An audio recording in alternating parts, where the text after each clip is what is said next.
Estamos en un nuevo episodio de El viaje de tu vida, acompañado de un gran amigo, Yamandú Cardoso. Bienvenido, ¿cómo estás, Yama? Contentazo, Gonza, de venir a charlar contigo. El contento soy yo de poder tener esta charla. Ya venimos charlando hace como una hora y media, más o menos, de otras cosas. Bien precalentaditos, ¿no? Sí, venimos bien precalentados, así que bueno.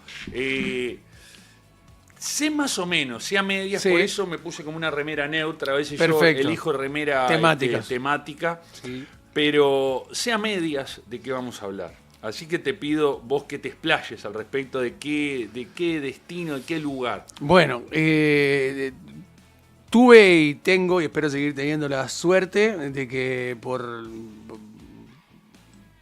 la forma, por la forma que le di a mi vida ligada o cosida a la piedra esta fundamental y movediza que termina siendo la Catalina, anduve, ¿viste? Y andaremos y seguimos recorriendo en estos días incluso un montón de lugares.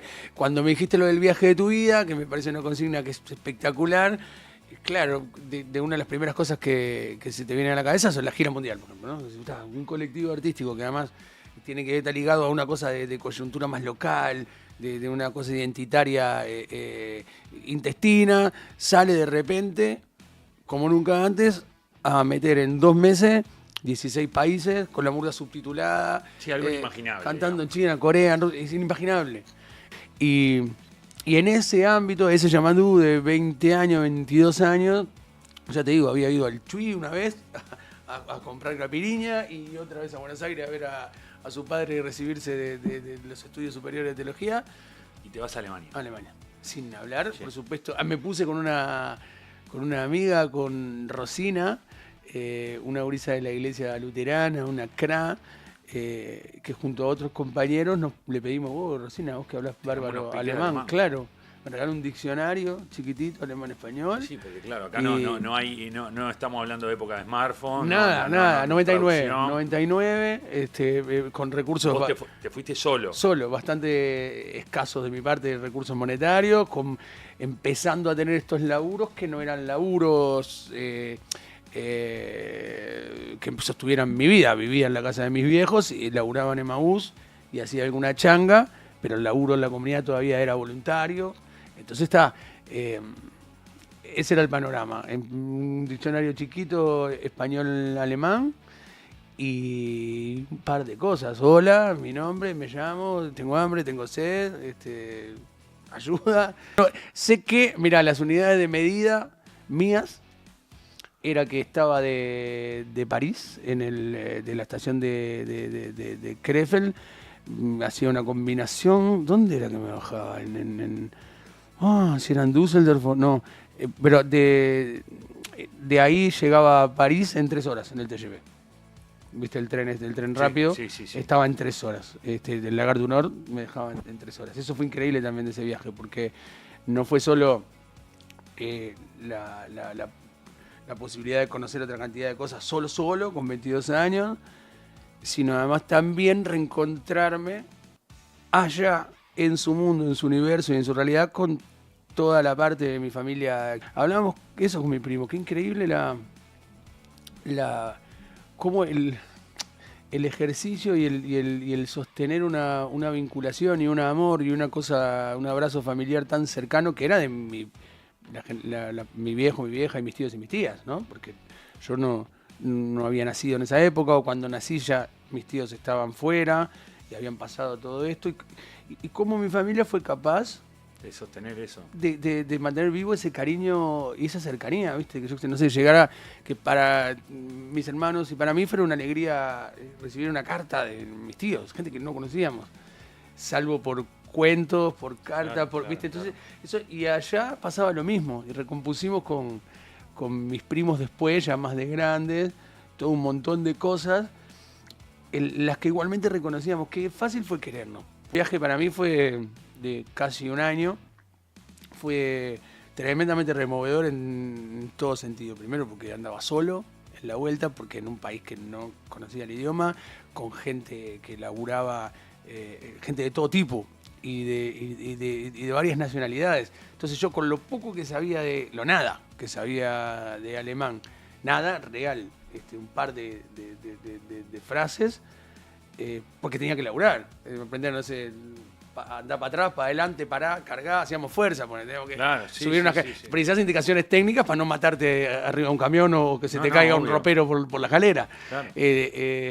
Eso, además sumado a que en las comunidades había gente de un montón de nacionalidades con un montón de idiomas. Entonces, mi cabeza, sin dominar ningún idioma, tenía que de a poco ir controlándolos todos, porque de repente hablaba con el Brian, un gurí que era de Dublín y estaba ahí en Alemania desde no sé qué edad, que había estado en la calle toda su vida, y con unas gurisas polacas, y con 3 veteranos de ahí de Alemania, y con un senegalés que hablaba francés. Entonces, más o menos, en esa comunidad, la primera que llegué, tenía que ir encontrando la vuelta para pensar en todos los idiomas a la vez, y era alucinante, un desafío que disfruté un montón. Una mochilita y prolijito, ¿viste? Como para ir para que nadie no me dejara nada en el avión, y el pasaporte y $200, que era... un Euro al Pass, ¿te acordás? Sí, que te servía para los genial. trenes. 6 días de viaje, una vez que lo ibas marcando, era muy analógico, papelito, y vos tenías que marcar, creo que podías pagar 5 países por los que desplazarte, y tenías tantos días de horas de viaje. Entonces, una vez que empezabas a usarlo, tenías que ir marcando y administrando eso. Yo me tenía que durar un año, por lo menos, y me lo regalaron entre mis tíos, mis tías. Eso es todo el caudal con lo que yo me iba un año, $200 y eso. Y llegué a Emaús, estuvimos ahí, me van a buscar, me llevan cosas, ahí me presentan a la comunidad. Y como te decía, tenía una habitación para mí, un cuartito espectacular. Creo que nunca había vivido solo hasta ese momento. No, nunca había vivido solo, siempre con mis hermanos, con Martín, con Tabaré, claro, cuartos. Y ese día llegan 2 pintas a la comunidad, cosas, no sé qué, los alojan con esta regla que te digo. Sí. Y al otro día, ya se habían desvalijado. Llegaron una noche y me afanaron, por suerte no el pasaporte, los $200. Y ropa, y fue lo mejor que me podía pasar, porque a partir de ahí me conseguí una mochila en Emaús, en la trapería, lo que se llama la trapería, el depósito de ropa, y todo el viaje lo hice, viajaba de liviano realmente, con una mochila. Hay que ir a una comunidad afanada. Es como un escalón muy abajo. Muy abajo. Muy mal. Entraron, todo coso, comieron. Afanado. Y eso hizo que realmente estuviera ya, convengamos que ya iba bastante despojado de cosas, pero ahí me quedé sin nada. En Emaús lo que te dan es lo que llaman un peculio, que es como no es un sueldito exactamente, sí está bueno como concepto que te garpan tu laburo, como de alguna manera no de alguna manera. Al no ser una actividad lucrativa, no pueden tener... No busca ganancia, claro. Pero sí que vos tengas unos mangos para vos.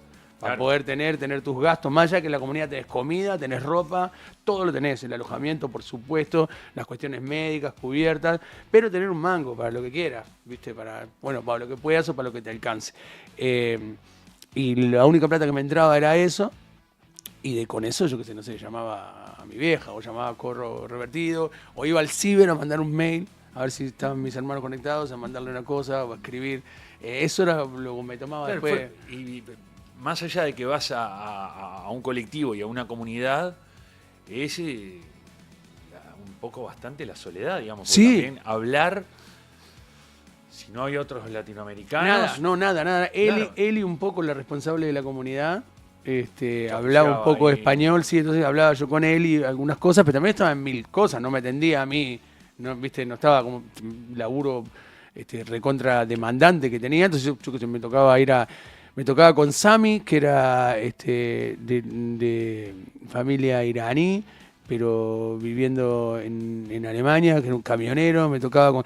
Bueno, de repente tenía que ir con ellos y tal, más o menos buscarle la vuelta para hablar. Que fue una cosa bastante, no te digo que casi de monje, pero bastante introspectiva, por lo menos los primeros meses, ¿no? Sí, claro, los primeros meses, sí, claro. Está una comunicación muy básica, pero todos sabemos, viste, lo que es cuando uno chapuceas la comunicación en un momento... te agota, porque es Sí, eso. claro. Yo te puedo decir, tengo hambre, tengo sed, me cago de risa, ta. Pero a la media hora ya... Claro, querés hablar y te querés dan hablar, te claro. quiero contar lo que me pasa, que tengo dos Exactamente. hermanos, que cosas. Exacto, como, claro, Te hago dibujitos. unos dibujitos, cosas, pero en el momento eso te agota, ¿viste? Claro, Como... claro, sí. Eso bueno, me llevé unos... Mira, Vale Tanco y el Yaya Pereira me regalaron un libro que además también a partir de ahí abracé la obra de Calvino. Me regalaron Las ciudades invisibles. El libro en donde Calvino cuenta le borda alrededor de Marco Polo una historia en la que él, cada vez que vuelve a hablar con el Gran Khan, el Khan le pide que le cuente sobre las ciudades, porque dice, bueno, desde la soledad del poder, dice, yo no conozco mi vasto imperio, nunca podré ir, quiero que me cuentes, contame vos de tal o cual ciudad. Y Marco Polo le empieza, Calvino a través de Marco Polo, a contar historias que son todos nombres de mujeres, y le cuenta ciudades, en un momento cuando se queda sin ciudad, empieza a contar ciudades que no existen. Claro. Y son increíbles esas ciudades. Las ciudades invisibles de Italo Calvino, tiene una estructura como de lo que después yo vi en los libros de Galeano, ¿viste? Las ciudades y los ojos, 1, 2, 3 y 4, las ciudades y los muertos, las ciudades, precioso, cositas con la prosa de Calvino, divinas, delicadas, pero cercanas, y bueno, me encantó, y me lo llevé, lo tengo todavía por ahí ese libro, todo ajadito de habérmelo llevado de viaje, de repente fuimos en ese festival que iban a hacer, creo que una semana, 10 días, yo me quedé cerca de 25 días en el campo de trabajo, que era además también en un campo de refugiados nos quedamos. En un campo de refugiados que además recibía gente de serbios, bosnios, viste, todo. Increíble, eso fue increíble. Gente vieja, muchos viejos y muchos niños. De hecho, en un pueblo que ahora no recuerdo el nombre, que fuimos a una de las actividades del campamento de trabajo, era ir a un pueblo en donde van a ayudarnos en la recolección de papas, poner.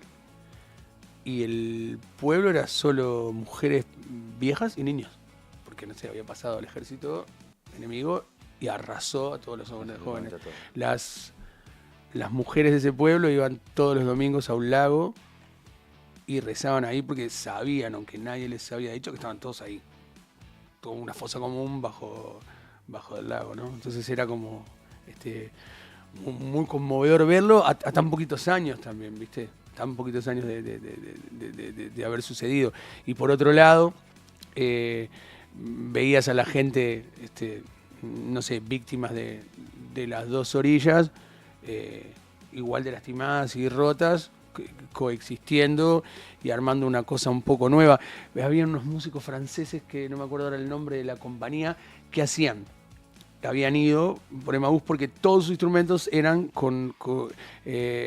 habían hecho un trabajo de lutería con todos materiales de Emaús. No sé, una cisterna, claro, era la caja de una guitarra, una cisterna metálica, la caja de una guitarra, una cosa de sardinas que no sé qué, intervenía y se sonaba todo, tenía una cosa como teatral increíble, y se pusieron a tocar, viste, de repente en las puertas de una de las cabañas grandes que había, y de repente se arriba un viejo, viste, muy veterano, con dificultad para caminar, alto, con un bastón altísimo, y se sentaba y los miraba, y se iba acercando como de bobera, como que no quería, y en una el viejo, no sé, manda un gurí para adentro y caen, uno de los músicos lo vio y vio que miraba que pispeaba y que sabía, que entendía alguna cosa, y le pasan un bandoneón y el de otro, porque a esos músicos más teatrales, cosas, se le suma otra compañía de no sé dónde, y uno tenía un bandoneón y el veterano empieza a pispear y se le arrima y le da el bandoneón y empieza a tocarlo, y el tipo empezó a tocar y medio que se fue callando todo el mundo y quedó tocando solo él, y el tipo solo tocaba y lloraba, y aparentemente había sido un músico, un tipo que había laburado con la música toda su vida y que no tocaba el bandoneón desde hacía no sé cuánto, después de la guerra, ¿no? Con estas cosas, hacía no sé, 10 años, 8 años que no tocaba un bandoneón y que no había vuelto a tocarlo nunca más, o un acordeón. Y ese tipo de cosas eran increíbles para mí. Muy movedizo y el viaje también muy... se reconstruía o se construía en el camino realmente, ¿viste? Claro. Porque también tenía esa posibilidad de moverme, juntaba la guitita que me daban del salarito que te daban en Emaús y eso me permitía de repente tomar algún otro tren, complementar algún otro viaje, tomarme, no sé, un bondi, ¿viste? Pero anduve realmente con muy poco y muy libre y muy suelto en lugares en los que, bueno, en Bosnia mismo, realmente nos decían, viste, todo esto, mi madre se enteró mucho después, que de verdad camináramos solo por suelo pavimentado. En la ciudad mismo incluso, porque todavía había minas sin encontrar. ¿Viste? Y entonces sucedía, de verdad, estábamos sueltos ahí en la vuelta con un montón de amigos y amigas que nos fuimos haciendo. Bueno, vos que me decías de las adicciones, en un momento voy a Pamplona y fue increíble, ahí me quedé en la comunidad de los traperos de Iruña, me quedé, tenía que ir 3-4 días y creo que me quedé 20 días porque bueno, el alivio de eso de hablar después de no sé cuántos meses de hablar español, de ir a comprar un pan, yo qué sé, no sé, de... Sí, claro, y más después de todo esto, estar en España es estar en casa. No, me hice un amigo, un crack, un gurí, Sergio, que él no era vasco exactamente, sí, pero navarro, y que también me pudo contar un montón de cosas, viste, sobre la realidad del País Vasco, no sé, conocí su familia, me fui a su pueblo, Elena, otra gurisa también de ahí que conocimos en el campo de Tuzla. Ahí en Pamplona estuve increíble, y lo que vos me decías de las adicciones, había un gurí, Vicente, que un tipo que, viste, vos lo veías y que, no sé, un poco más chico que yo incluso, pero de esas personas que si vos, este tipo es un atleta, jugaba bien a todas las cosas, y el tipo nos contaba que, no sé, que a los 11 años estaba tomando merca. Y que, bueno, arrancó con el alcohol a los 8, 9, a los 11 años, y que a esa edad que tenía 19, ponele, no había droga en el mundo que él no hubiera probado, ni combinación. Viste que en ese momento estaba recuperándose, bueno, se murió, al año siguiente se murió. Pero también se fue de Maús y una sobredosis y marchó el Vicente. Pero eso también fue tremendamente impactante para mí, ¿viste? E iba hasta marzo o hasta febrero del 2002 y me vine antes por 2 motivos. Porque uno, porque me escribió Tabaré, me dijo que estaban armando una murga y que quería que yo viniera a probarme, que era La Eterna Madrugada, la murga en la que dirigía La Eterna Madrugada, no, en La Clainada, la que dirigía el Yaya, pero la última que salió Canario Luna. Habíamos estado... La que saca piruja. La que saca piruja, exactamente. Entonces que estaba ¿Salían del Tabaré? Del Tabaré, exactamente. Y yo le dije a Tabaré que de ninguna manera, que no me animaba, pero que sí iba a ser utilero. Y me dijo, bueno, de repente podías venir a escribir alguna cosa. Ya habíamos hecho alguna cosa con Carlitos, están con el 2000 en La Eterna Madrugada, que él medio me había llevado los pelos para terminar de escribir un cuplé con él. Y había quedado cebado y tenía ganas. Y esa decisión también entiendo que es fundamental para formar la Catalina. Después me di cuenta de una cosa... que, claro, que al principio por supuesto que lo juzgaba como un error, pero y ahí también me di cuenta, después, mucho tiempo más acá, digo, mirá cómo esa necesidad y esa urgencia en mí estaba. Querer hacer chistes y no poder. Claro. Porque no dominás el idioma. Entonces cuando más o menos la primera vez que hice un chiste y alguien me entendió, fue buenísimo. Bueno, Gonza, escuchá, enamorarse en otro idioma. ¿Entendés? Conocer a alguien y decir, vos, pará. ¿Te pasó? Sí, claro, un montón de veces en el viaje. Un montón de veces. Simultáneamente. En Pamplona, Bosnia, en todos lados. La mayoría con resultados infructuosos, pero algunos sí, ¿no? ¿Viste? Eso, hasta eso que jamás en la vida había podido imaginar cómo encarar una situación de encuentro y de conexión y de deseo manifiesto. ¿Cómo es que me entiende? ¿Cómo no me entiende? La vergüenza, la desvergüenza de estar en un medio en el que yo acá puedo bailar también. Parás un festival de música, yo voy a tirar unos pasos. Soy un robot de palo que no puede seguir yo para adentro bailo bárbaro, pero después le paso la orden a mis pies, no funciona la coreografía. Y esa gente a veces que dice, no, que voy a viajar solo, bueno, imagínate. Sí, después de esto yo creo que te animás a cualquier cosa. Sí, a mí porque en una época que era muy difícil. Muy difícil, me pareció. Y bueno, eso mismo también, descubrirse y decir, bueno, yo dependo de mí acá. Si a mí me pasa algo, nadie ni se entera. Bueno, yo tengo que estar acá atento en la jugada, mirando y disfrutando. Tenía conversaciones con mis hermanos. Acá a Tavaristo le encantaría, a Martín esto le parecería espectacular. Voy a sacar una foto, que aparte la sacaba. Sí. Tenía que esperar después cuando la revelaba a ver si había salido. Bueno, buenísimo. Bueno, Llama, muchísimas gracias. Un gustazo, Gonzalo. Bueno, y nos encontramos en el próximo viaje de tu vida con otro invitado o con otra invitada. Muchas gracias.